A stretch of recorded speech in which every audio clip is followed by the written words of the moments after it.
দক্ষিণেশ্বরে থাকাকালীন শেষের দিকে ঠাকুর একদিন বলেছিলেন, যাবার আগে প্রেমের হাঁড়ি ভেঙে দিয়ে যাব। যেমন কথা তেমন কাজ। সেই হাটে হাঁড়ি ভাঙার দিনটি এসেছিল 1886 খ্রিস্টাব্দের 1 জানুয়ারি তারিখে।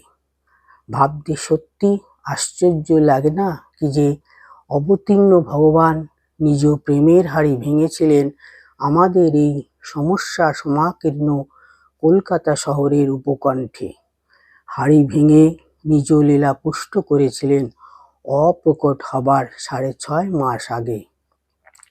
শ্রীরামচন্দ্র দত্ত প্রমুখ ভক্তগণ ঠাকুরের ওই দিনের আত্মপ্রকাশকে কল্পতরু রূপ প্রদর্শন বলে বিখ্যাত করেছেন।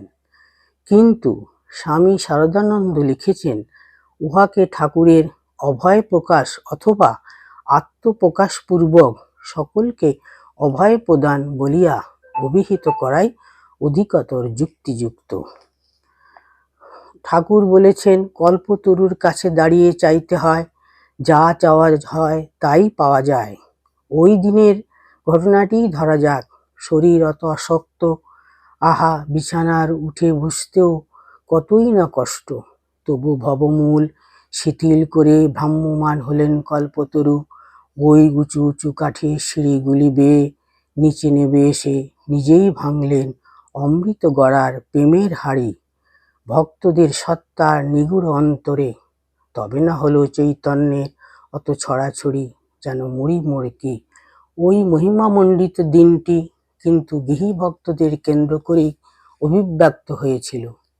সেই জন্যই বোধহয় গৃহী ভক্তদের দেওয়া কল্পতরু নামটি সর্বজনগ্রাহ্য এমনভাবে হয়েছে যে সন্ন্যাসীরাও ওই নামে ওই দিনে উৎসব করেন।